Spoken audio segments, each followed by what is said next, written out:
انا حاسه ان انا ما كنتش بصلي. فاحنا بعيد قوي. السلام عليكم، ازيكم يا جماعه، عاملين ايه؟ انا مش عارفه اذا انا الشخص الصح اللي عامل الفيديو ده او تسمعوا منه المعلومه دي، او اذا هيوصل للناس الصح او هيوصل بالطريقه الصح اللي انا عايزه اقولها بيها. بس انا خدت الخطوه وقلت انا هعمله ابتغاء لوجه الله.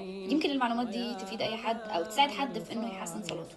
ليه ما سمعش الشيخ احمد العربي بودكاست فاهم سلسله تذوق العبادات؟ انا عايزاكم بس تسمعوا، يعني انا عايزاكم تسمعوا السلسله كلها قبل رمضان. اول حلقه بتاعت اول مره اتذوق الصلاه انا عايزاكم تسمعوها. اجروا اسمعوها، واللي سمعها يروح برضو يسمعها تاني قبل رمضان. يا جماعه انا حاسه ان انا ما كنتش بصلي. انا يعني اللي انا كنت بصليه، انا كنت بصلي الحمد لله الحمد لله. الحاجه الوحيده اللي انا مواظبه عليها في حياتي اللي انا اصلي. لكن لما سمعت الحلقه حسيت اللي هو ايه ده، انا بعيد قوي، انا بعيد قوي قوي قوي. طب ايه بقى الفكره؟ كان ورد عن الرسول صلى الله عليه وسلم كان في حد بيصلي في المسجد، فلما خلص صلاه قال له اقعد فصلي فانك لم تصلي.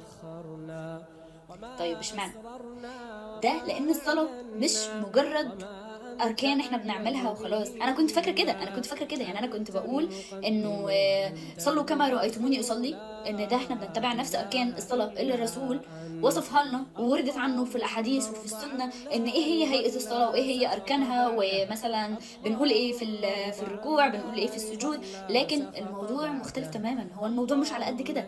طب هو ليه قال له اقعد فصلي فانك لم تصلي؟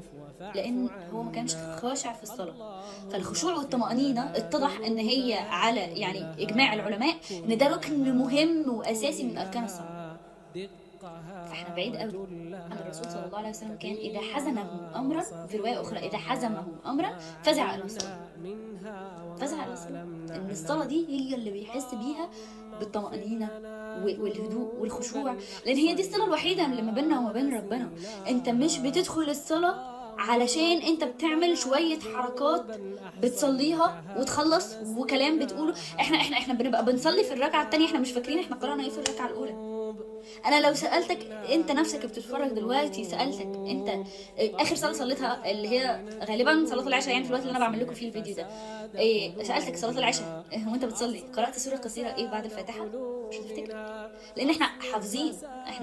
احنا راديو شغال، دخلنا صلاة الله اكبر بسم الله الرحمن الرحيم، سورة الفاتحة، قل هو الله احد الله صمد.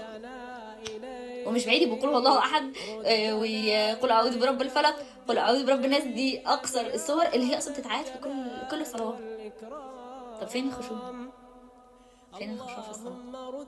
احنا بعيد قوي بجد يا جماعه. والله العظيم انا من اول ما سمعتها وانا الحمد لله بحاول اغير في صلاتي على قد ما اقدر، بحاول اخشع اكتر، بحاول اقرا صور جديده. الفاتحه نفسها اصلا فيها تدبر، انت بتعرف معاني الحمد لله رب العالمين الرحمن الرحيم مالك يوم الدين. انت بتخشع وبتعرف معاني سوره الفاتحه نفسها اللي هي اصلا ام الكتاب. وكنت فاكره ان احنا لازم في الركوع وفي السجود نقول سبحان ربي العظيم وسبحان ربي الاعلى بس. طلع ان لا، مش لازم. انا داخله الصلاه دي كاني رايحه اتكلم مع ربنا. دي الصله الوحيده اللي ما بيني وما بين ربنا، واهم صله. ليه ربنا شرعها على الرسول؟